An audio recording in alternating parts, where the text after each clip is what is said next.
سلام بنات، ان شاء الله تكونوا كلكم بخير وعلى خير. جيتكم اليوم بهذا المشروع الرائع فقط بليشيت تاع هذا القماش تاع الطراشن. انا كنت خدمت لكم من قبل به خمارة الخبز وقلت لكم ليشيت لي في ضروري راح ندير بهم مشروع اخر راهو مطلوب بقوة في الاسواق، يعني ومشروع جديد. نروح نقول بسم الله على بركة الله. نشوفوا طريقة التفصيل. انا عندي هذا القطعة طويلة راح نحي منها مربع 40 على 40 سنتيمتر. نحو منها 40 على 40 كيما هاك بهذا الشكل، والطرف اللي بقالي راح ندير به طرشونة كبيرة راح يكون عرضها 40 سنتيمتر والطول نتاعها 60 سنتيمتر، يعني تحصلوا عليها طرشونة كبيرة. وهنا حندير زوز طراشن صغار. راح يكون هنا شوفوا العرض 30 الطول 36. نزيد لهم هنا ليشيت من هذا اللون راح تكون 14 على 40 سنتيمتر، كي نطبقوها تولي 7 على 40. من بعد راح نقصوا من هذيك، يعني حتكون 7 على 36. نحو هذوك ليشيت من هي بهذه الطريقة ونزيدوا من تحت ثاني طرف واحد باش نتحصلوا عليها، يعني تكون طويلة. هنا نروحوا للقطعة الأولى اللي قصيناها 40 على 40 نطبقوها على 2 ونزيدوا نطبقوها على 4. نروحوا من الزاوية ونعينوا النقطة تاع 20 سنتيمتر بهذا الشكل كما نخدموا الكلوش. نروحوا من رأس الزاوية ونعينوا النقطة تاع 20 بهذا الشكل.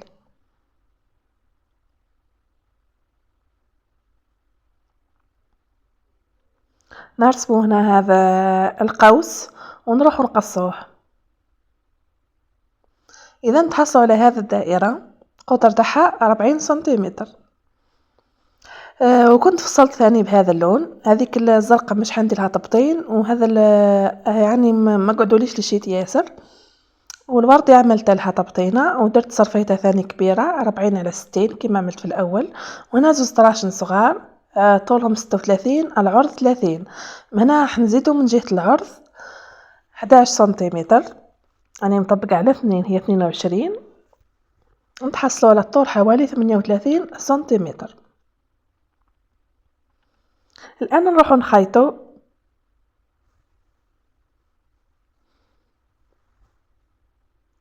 بهذه الطريقة. خيطوا على بعد 1 سنتيمتر. الطريقة راهي واضحة، عملتها لكم في يعني من قبل في هذاك في الخمارة تاع الخبز. ومن بعد نقلبو نطويو 1 سنتيمتر للداخل ونحطو مباشرة هذا الخيط تاع الحنة ولا زيكزاك بهذا الشكل. نخيطوه مباشرة. مبتدئات ننصحكم خيطوا اولا نديروا العطفه هذه خيطوها الاولى ومن بعد نزيدوا خيطوا هذا الخيط. ننحو فقط هذه الزوائد. والان نروحوا نطويو نديروا الزوايا. تقنيه تاع الزوايا دوك نخلي لكم في اخر الفيديو كيفاه تعملوها. انا عملتها في الصرافط وعملتها في المشروع تاع خمارة الخبز باش تحصلوا على زاويه مفينيه. اذا راح نديرو هنا زوز عطفات بما انه ما عنديش سورجي. اللي عندها سورجي تقدر تدير عطفة واحدة فقط ولا تسورجي مباشرة. كي نلحقو هنا ايضا للزاوية راح نديرو هنا نطويو على شكل مثلث ونزيدو نديرو زوز عطفات بهذه الطريقة.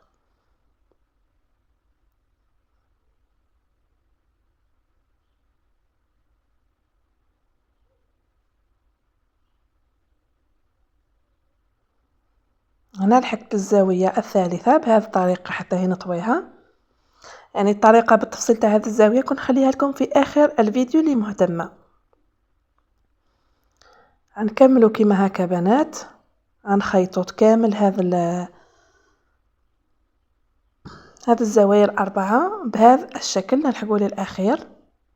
دائما في البداية والنهاية تاع الخياطة ما تنسوش غرزة التثبيت. نتحصلوا على هذا الطرشونة الكبيرة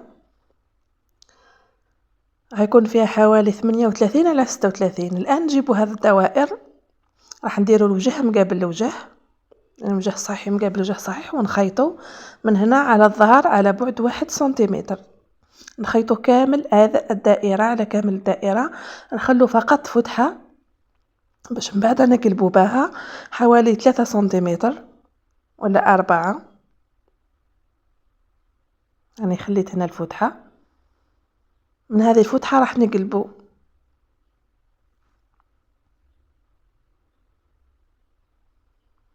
هنا بعد ما نقلبوها لازم نفوتو عليها بالحديد باش من بعد نقدروا نخيطوها. الحديد راهو مهم في هاد المشاريع بنات، اللي ما عندهاش لازم تشري الحديد، يعني مهم. مشاريع هذو تاع الطراشن والطابليات يعني مشاريع صغيرة وتدخل يعني دراهم كي تعرفوا كيف تسوقوا لخدمتكم. نزيد نحدد هنا الطراش نتاعي هذا الصغار اللي عملتهم، وهذه الكبيرة طرشونة كبيرة كنت كففتها عادي، درت لها 2 عطفات خيطتها باش ما يجيش الفيديو طويل، راني درتها يعني وحدها. الآن بعد ما حددنا هذا الدائرة نروح نعينه على كامل الدائرة 2 سنتيمتر. 2 سنتيمتر هذيك نمشوا عليها بخياطة نخيطوها كاملة. هنا محناش حنخلو فتحة لأنه هنا حنا ندير هذه الدائرة. الفتحة الأولى اللي كنا خليناها ندخلو فيها لاستيك. الطول تاع لاستيك عملت 40 سنتيمتر قد القطر تاع الدائرة. إذا درتو دائرة أقل ديروا دايما قد القطر. نحطو هنا في مساك ونحاول ندخلو في هذيك الفتحة الأولى اللي خليناها، يعني حيدخل لي في هذيك 2 سنتيمتر. انتم هذيك 2 سنتيمتر حسب العرض تاع اللاستيك تاعكم.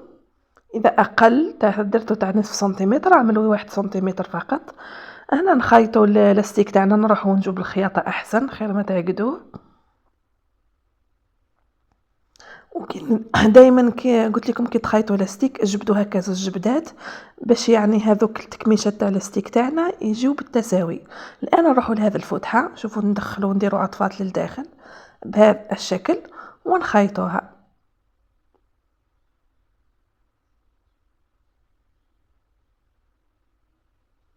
كملنا هذاك الجزء الطراشن الوردي، نروحوا لهنا لهذا اللون الازرق نفس الشيء نحطوا هنا الوجه مقابل الوجه تاع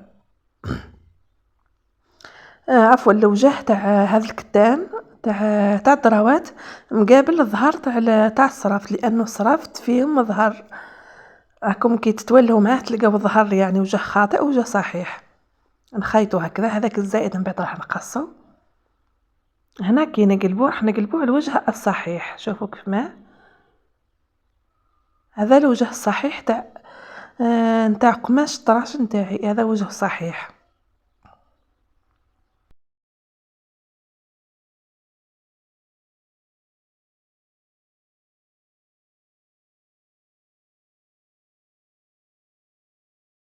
اذا بعد ما كملنا الخياطه راح نحو هذا الزائد ونزيد نديرو الجهه الاخرى بنفس الطريقه كما خيطنا من هذه الجهه راح نعملو الجهه الثانيه.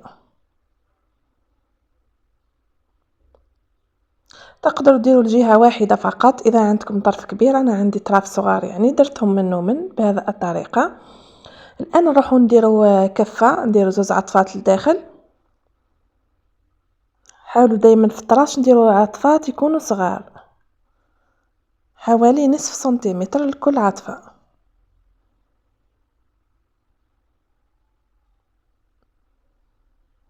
او اقل طبعا بالنسبه اللي متمكنه من الخياطه. بهذه الطريقه راح نكفوا من الجهه هذه ومن الجهه الاخرى فقط، يعني من جهتين فقط.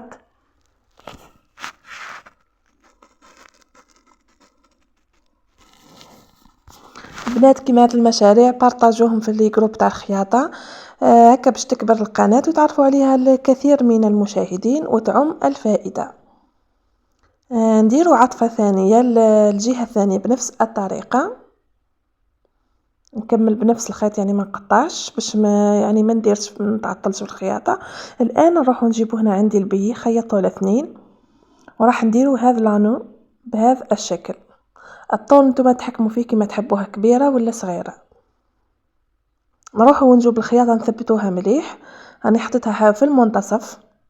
نديرو من الجهه هذه ثاني بنفس الطريقه، نخدموا لانو بهذه الطريقه ونثبتوها في المنتصف. راني عينت انا المنتصف تاع الطراشن بهذا الشكل. اذا نتحصلوا على هذه الطرشونه الان نروحوا نفوتوا عليها بالحديد نحددوها مليح، خاصه في المكان اللي عملنا فيهم الكفه. شوفوا الحديد كفايفين الخدمه تاعكم، تجي خدمه متقونه ومتحوفه وتعجب لي كليو تاعكم. طبعا لازم دائما الاتقان في العمل باش يعني تتسوقوا المنتوج تاعكم ويتسوق لكم بكل سهوله. زيدوا الطرشونه الثانيه بنفس الطريقه، وعملت الطرشونه الكبيره اللي كنت خيطتها.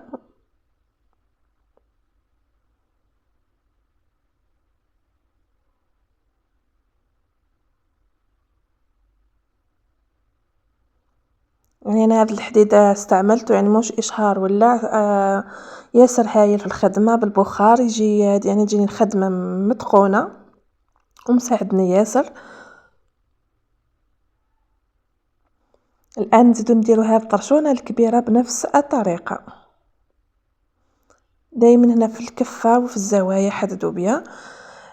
الان نروح لهذه الدائره هذه تاع اللون هذا الازرق، ما عملت لهاش تبطينه يعني ما قعدوليش من هذاك الكتان تاع الدروات ما فضليش. راحوا تشوفوا كيف ما هنا نعملها.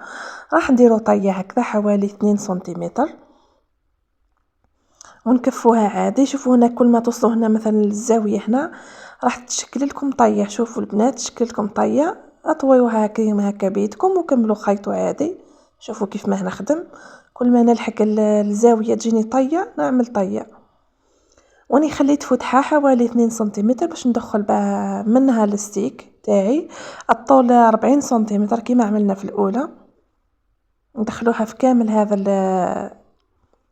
الكفه اللي عملناها.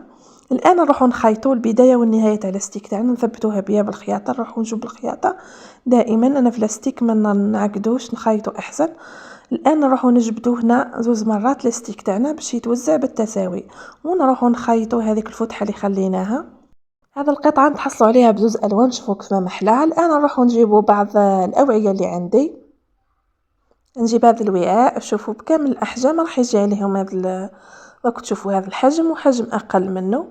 نغطيه هكذا بكل سهوله، يعني كي ديروا حاجه يعني تاع فيها خميره ولا تخمر ديروا هذه الطريقه تغطوها تجيكم هايله.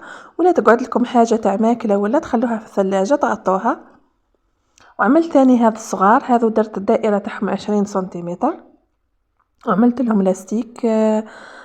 درته حوالي 15 سنتيمتر طول ودرتهم كيما يعني رسمت دائرة عادي وشكلتها بهذا اللون. هذه كيما تحتاجوا مثلا للتحليات ولا فلو في رمضان تحطوهم في الثلاجة تغطوهم. هذه كفكرة فقط. انا عملتهم يعني ماهمش داخلين مع هذا المشروع، تقدروا تزيدوهم مع المشروع كيما تحبوا. عملتهم للدار هكذا باش ما يدولكمش الروائح من الثلاجة. هنا عندي هذا الاناء ثاني صغير اقل من هذاك. شوفوا كيف ما يعني راح يغطي لي كامل الاناء تاعي بهذه الطريقة.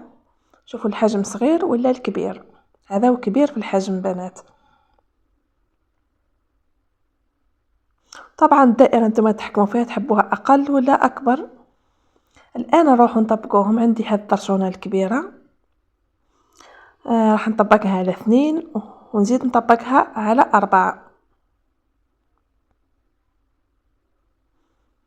هذه الصغيرة ثاني نطبقها على 3 بهذا الشكل. تقدروا ديروها بهذا الشكل ولا ديروها كيما هكا، يعني طبقوها اول شيء على 3 ونزيدوها على 3. نخلو دايما هنا يبان لنا هذا التزيين لانو هذاك القماش تاع الدروات باش يجينا الشكل تاعهم باهي. بهذا الشكل نطبقوا على 3 ونزيدو نطبقوا على 3 مرة اخرى.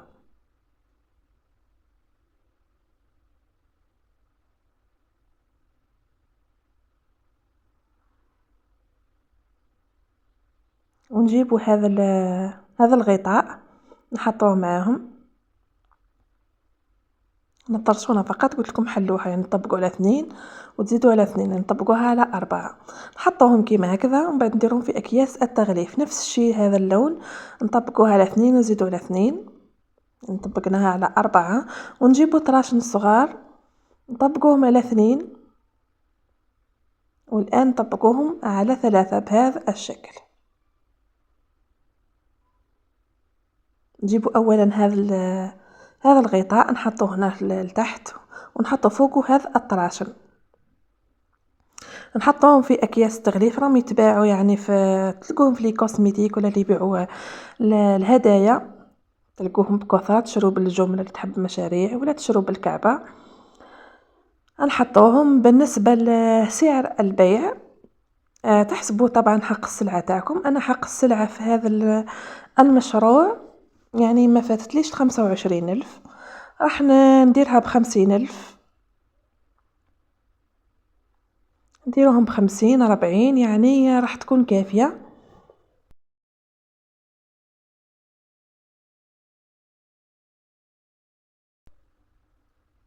بهذا الشكل بعد ما درناهم في الأكياس تاع التغليف يعني نسوقوهم عادي، تبعثوا للجيران ولا الحوانيت كيما تحبوا نتوما. تمنينا لإعجابكم هذا الفيديو تاع نهار اليوم، متنسونيش بجيم وكومنتير لتشجيع. طلوا في رواحكم ومع السلامة.